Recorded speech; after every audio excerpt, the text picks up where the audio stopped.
The starship Eidolon entered the orbit of Velshar Prime, the home world of the most feared empire in the galaxy. Its surface shimmered like a living diamond, filled with cities carved from light and energy. Every other race had learned one rule about the Velshan: never speak without permission in front of the Empress.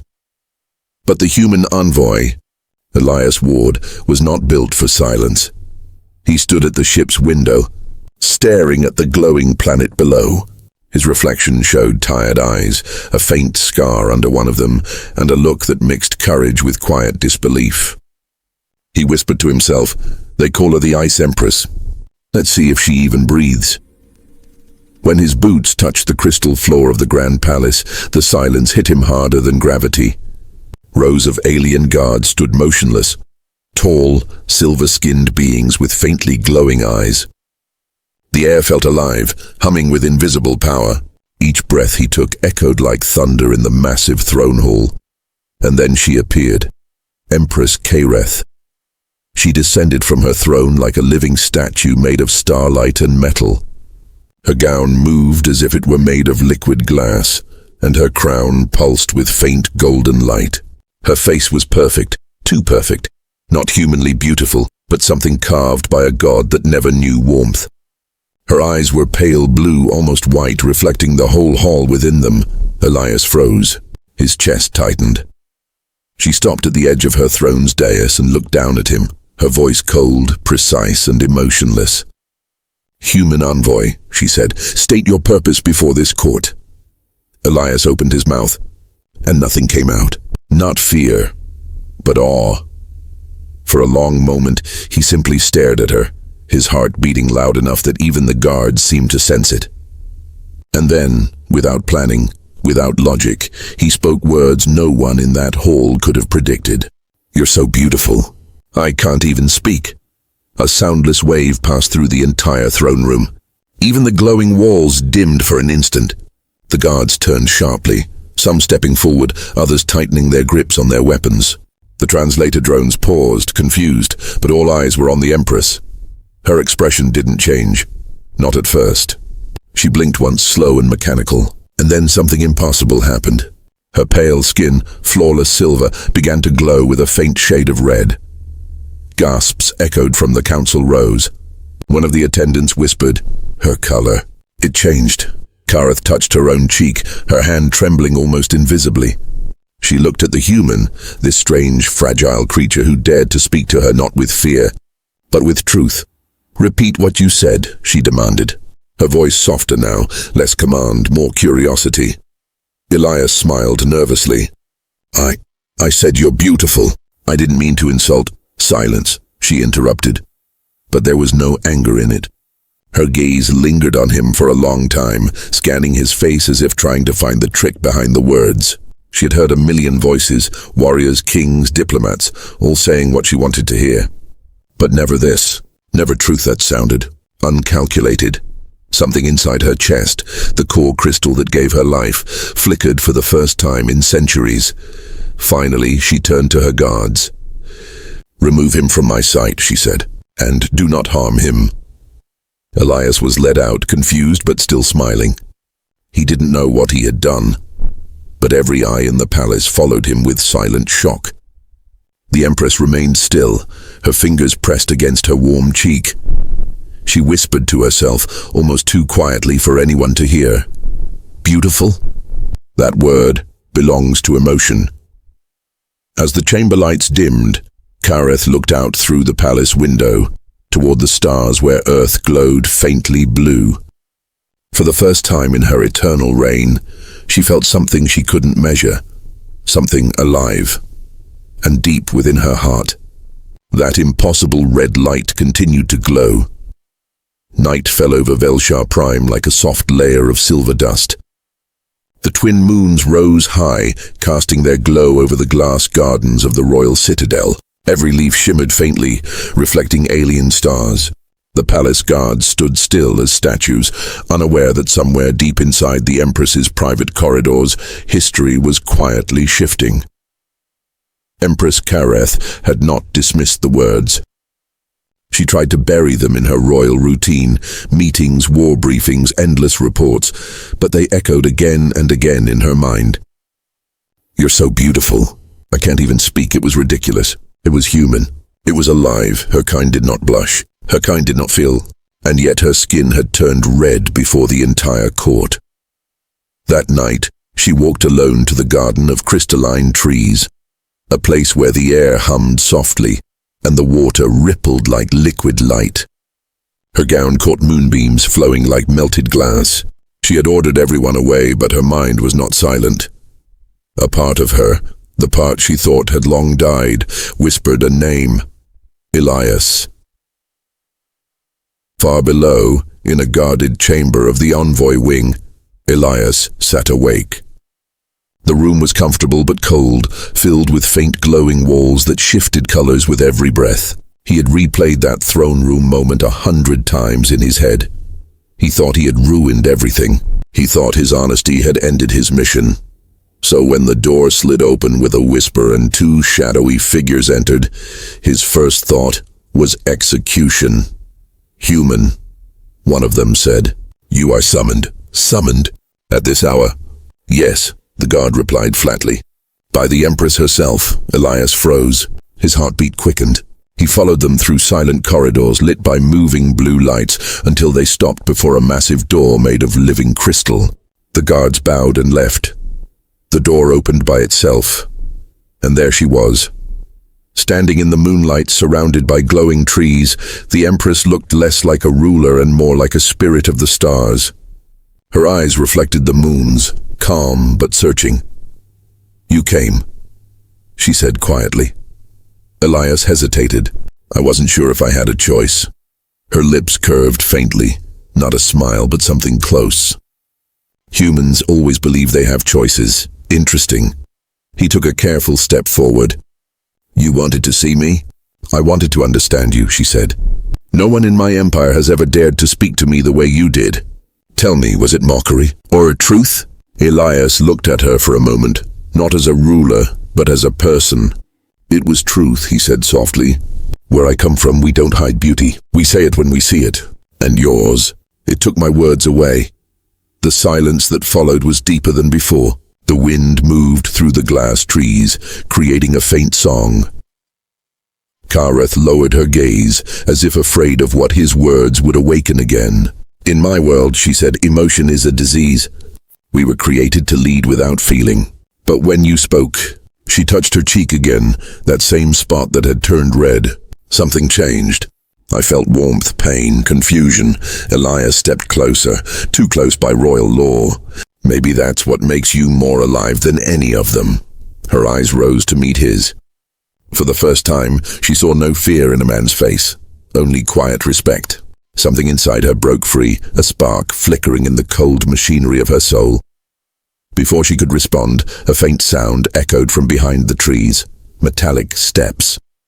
The Empress's expression hardened instantly. "Go," she whispered sharply. "If the council sees you here, they will call this treason." Elias nodded, backing away. But before he left, he turned and said, "If emotion is a disease, then I hope you never find the cure." For a second, her composure cracked. Her breath caught, and her eyes glowed brighter than the moon's. When he disappeared into the shadows, Kareth stood alone beneath the glowing branches, her heart pulsing faster than the rhythm of the stars. She looked up at the night sky and whispered to herself, "Why does his voice stay inside me?" And from that night on, she could no longer rule in silence. By dawn, the silver skies above Velshar Prime burned with the color of stormfire. The capital shimmered beneath 1,000 floating citadels, but inside those towers, something dark had begun to move.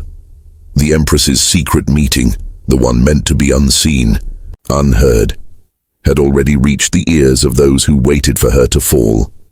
The High Council of Velshar gathered in silence, their faces pale and reflective, like mirrors that had forgotten how to show truth.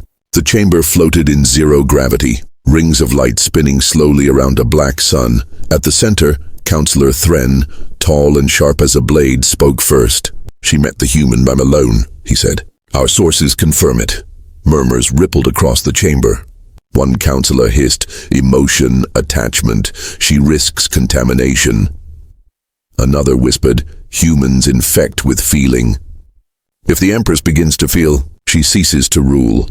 Thren's cold eyes gleamed. Then we must remind her what happens to rulers who forget they are gods.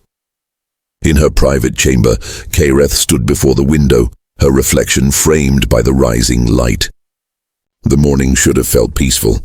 Instead, it was heavy. She could feel something she never had before. The weight of consequence. Her mind replayed the garden moment. Elias's calm voice, his daring eyes, his words like fire and comfort at once. "If emotion is a disease, then I hope you never find the cure." She touched the pendant that hung from her neck, a crystal that once symbolized her empire's cold logic. Now it pulsed faintly, like a heartbeat. Her aide, a thin alien with glass-like skin, entered carefully. "Your Radiance," he said, bowing low, "the Council requests your presence." "They speak of concerns." Kareth's eyes hardened. Concerns or betrayal? He hesitated. Perhaps both. When she entered the council hall, the air was thick with false politeness. 1,000 hovering eyes, holograms, drones, minds connected through the ether, turned toward her. "Empress Kareth," Thren began, his tone silky and venomous. "Rumors spread quickly among the stars. They say a human touched your thoughts." Kareth's gaze was calm. "Rumors are the language of the weak." "And yet," Thren replied, stepping closer, "you allowed the creature to live after violating court protocol. You met him again in secret. You shielded him from punishment." "Why?" The hall buzzed. Eyes glowed brighter. Kareth didn't blink. "Because he spoke truth." "Truth?" Thren's lips twisted. "A human parasite speaks and the Empress blushes. Tell me, your Radiance, did he teach you how to love?" Gasps rippled across the assembly. Kareth's aura flared bright white, the symbol of warning. "You forget yourself, Counselor." "No, Empress," he sneered. "It is you who forgets what you are. You were designed to lead without weakness, without desire, without red." At the word red, the whole room stirred. Her blush in the throne room. It had been recorded, analyzed, whispered across galaxies. The Empress who had turned red. The impossible. Kareth's fingers tightened around her pendant. "I am still your ruler." "For now," Thren said, "but the Council demands proof of purity. The human must be executed, publicly. Only then will your loyalty be restored." In that moment, silence consumed the chamber. Kareth's breath slowed. Every instinct in her wanted to agree, to protect her power, to preserve control. But the image of Elias in chains, those human eyes filled with stubborn kindness, burned through the cold logic of her mind. "Very well," she said at last. "Bring him before me." Thren smiled, believing victory was his. "The Empire will remember your obedience." But as Kareth turned to leave, her eyes glowed not with obedience, but with something far more dangerous and defiance.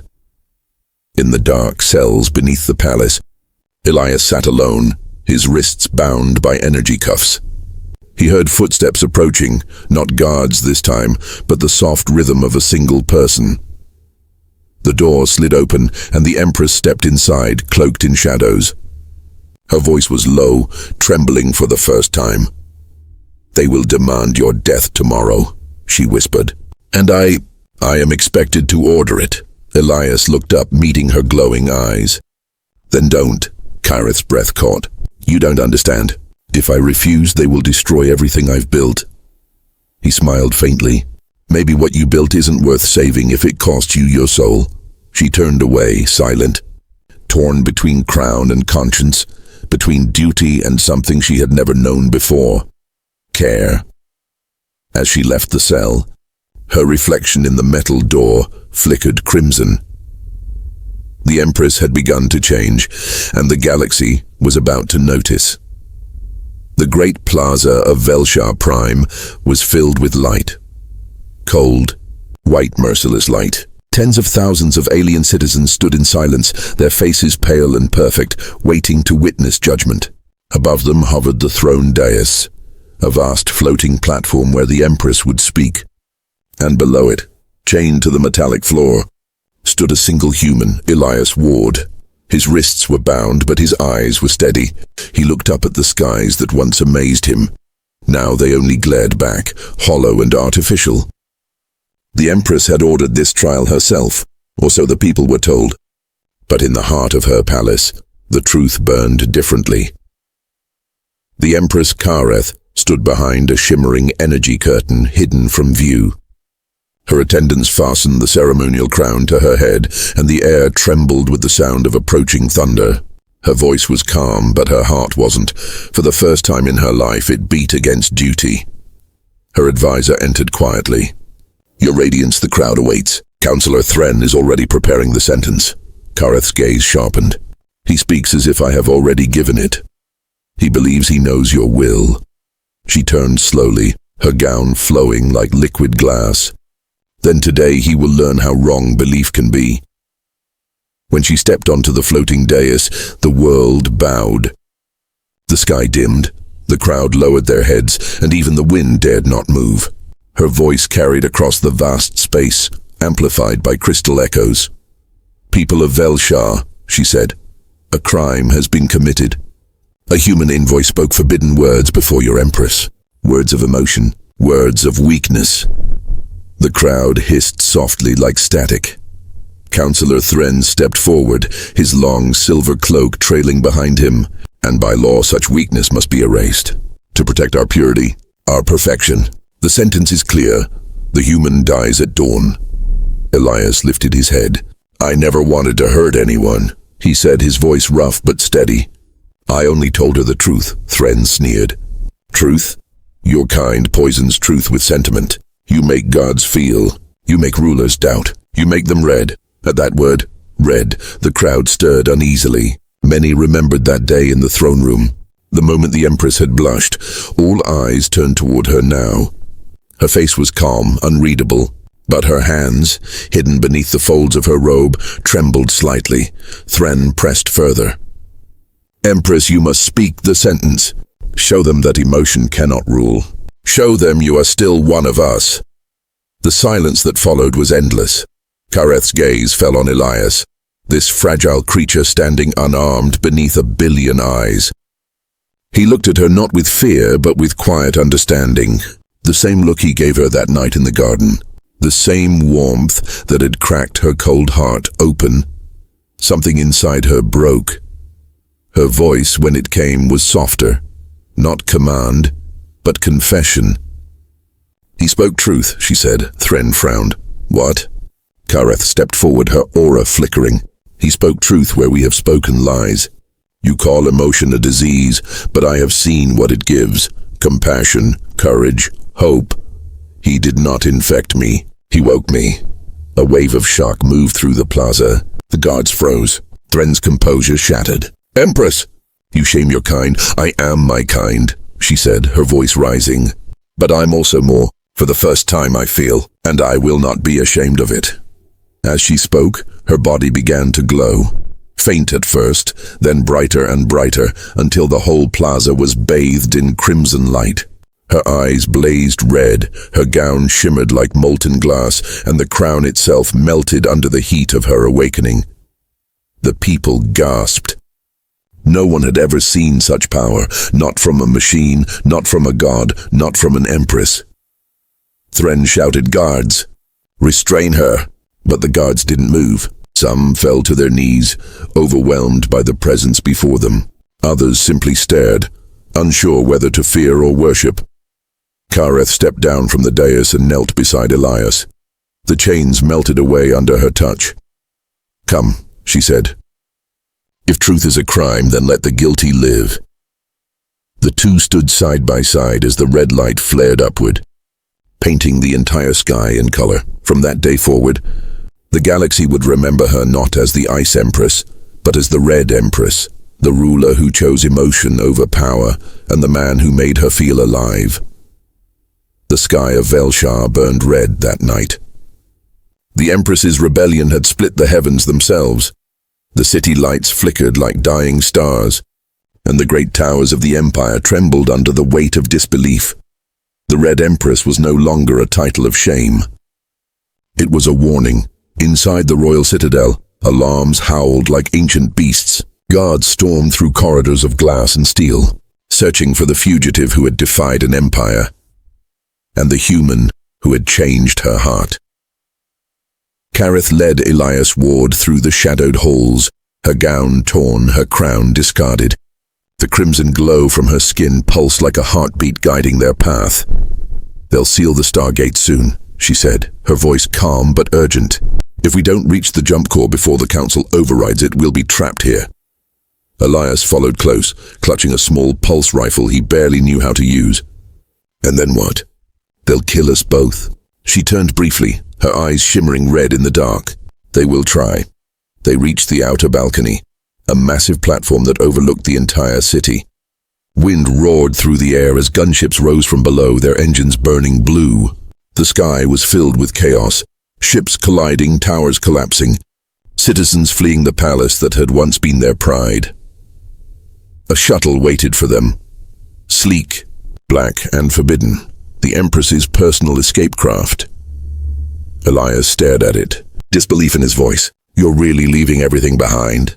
Kareth's gaze lifted to the burning horizon. "I was programmed to rule without emotion, but what is a throne worth if I cannot feel the world I rule?" They boarded the shuttle. The engines came alive with a thunderous hum, the control panels flashing symbols Elias couldn't read.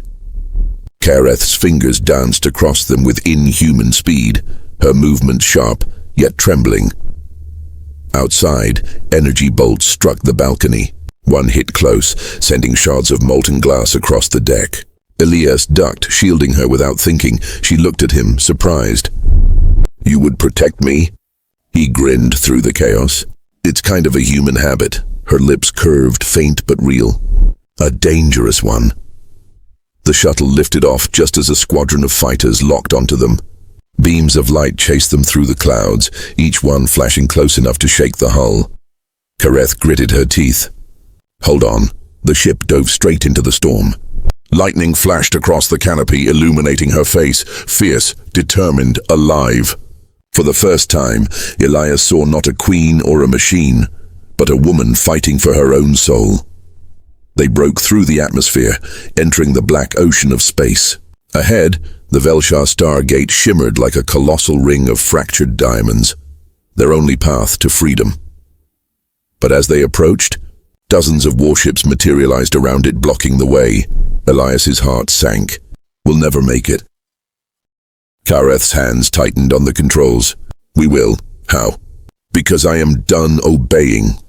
She closed her eyes, her body glowing brighter than before. Energy surged from her skin into the ship's systems.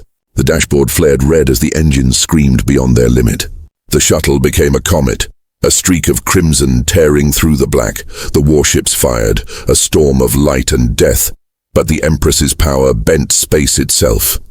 Their shots curved away, scattering like dust. The shuttle pierced the blockade and plunged into the center of the gate. The world exploded into white. When the light faded, they were far from Velshar, in the quiet orbit of a forgotten moon. The stars here were distant and kind. Elias exhaled, his hands still shaking. "You did it."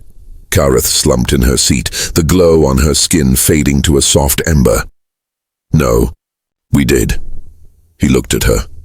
The alien ruler who had once terrified galaxies, now breathing beside him like any mortal. "You saved me," he said quietly. Her eyes met his. "No, Elias. You saved me." Outside, the shattered remains of the Stargate glittered in the distance, proof that some walls were meant to be broken, and somewhere, far away, the High Council watched the red light vanish from their scanners, realizing that the galaxy had lost its coldest queen and gained its most dangerous heart. The moon of Ilaris 9 was silent, a broken world of ash and ruins, once the capital of an ancient empire long forgotten. The stars above shimmered faintly through its thin atmosphere, and in the distance, the bones of cities glowed dim red under the dying sun. It was here that Empress Kareth, now hunted, stripped of her crown, found her last refuge. And it was here that she began to understand what it meant to live. Elias Ward stood beside the shattered window of their small hideout, watching the remains of an alien sunset. The air smelled of iron and dust. Behind him, Kareth sat quietly, repairing a small communication device, her once perfect robes torn, her silver hair tangled by the wind. She didn't look like an empress anymore. Maybe that was the point. Any signals? Elias asked. None, she replied softly. The council has sealed every gate within 3 sectors. They will find us soon. He turned to face her. Then we run again. Kareth shook her head slowly. No, running changes nothing.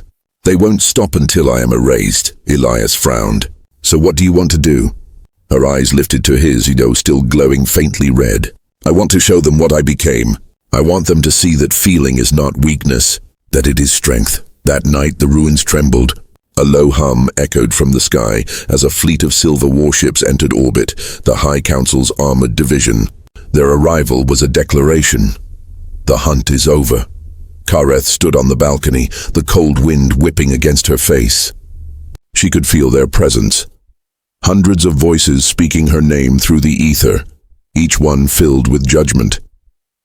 Elias joined her, his breath visible in the chill air.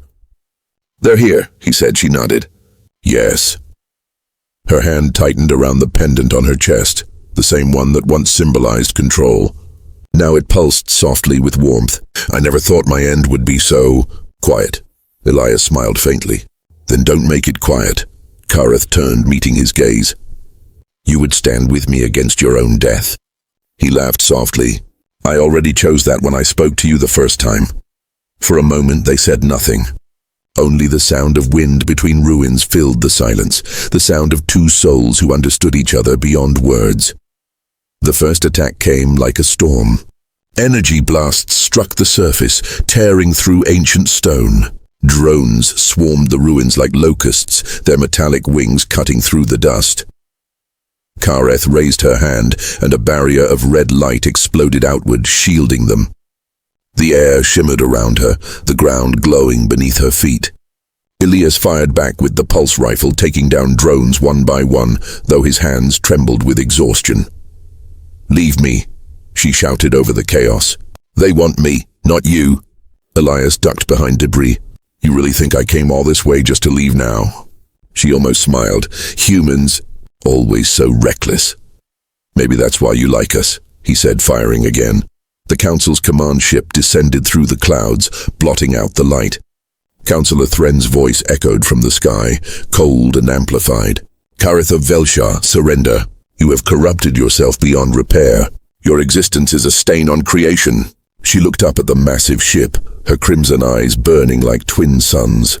No, Thren, she replied, her voice amplified by power echoing across the ruins.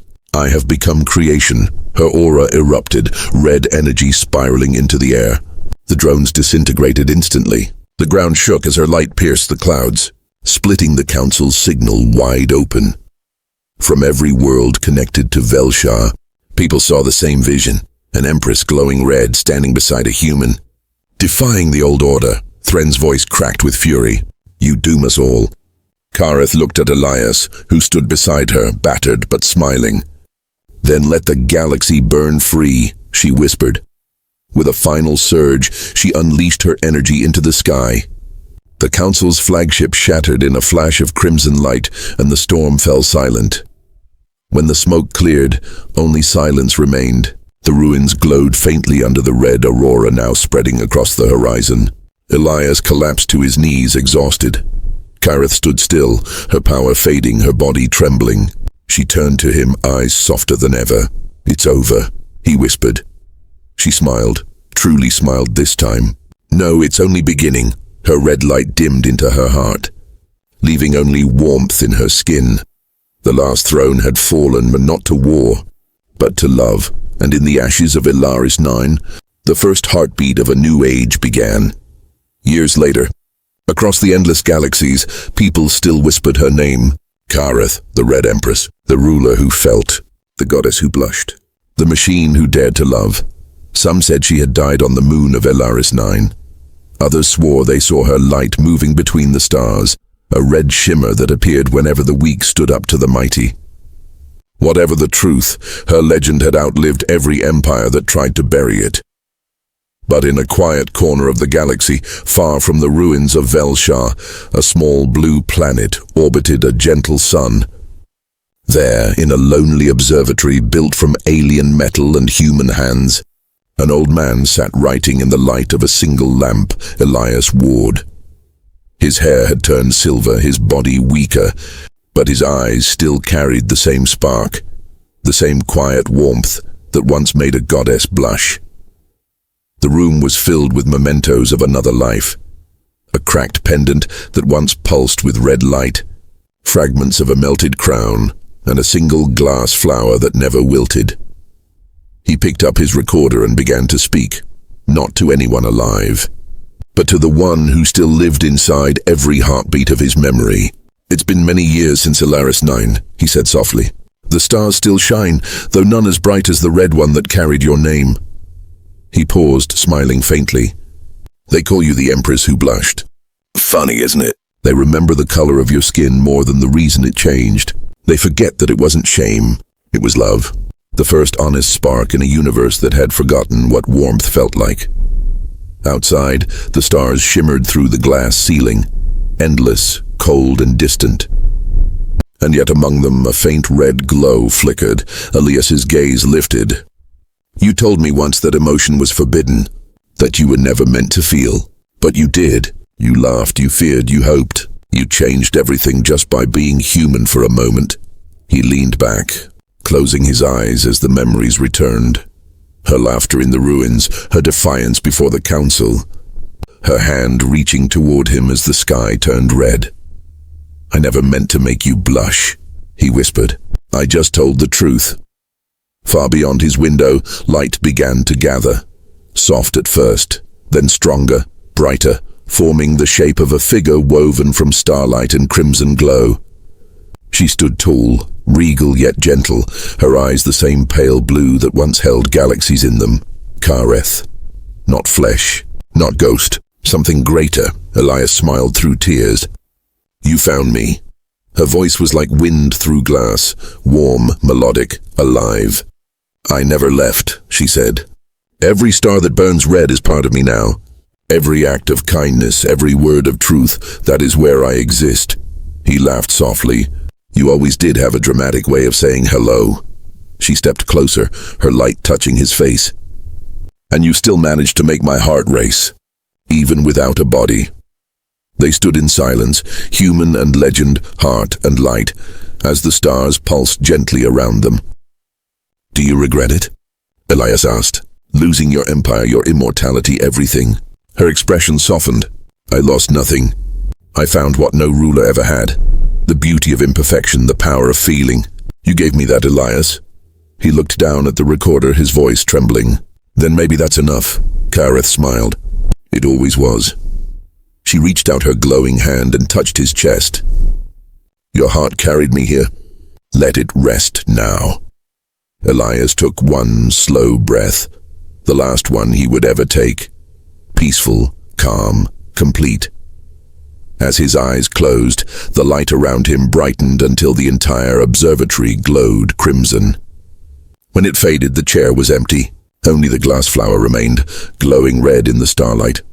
Centuries later, children across galaxies would look up at the night sky and point at a faint red star. Their teachers would tell them, that's where the Empress who blushed lives, the one who learned to feel. And in every world, every age, one simple human sentence continued to echo through the stars. "You're so beautiful." I can't even speak, and somewhere,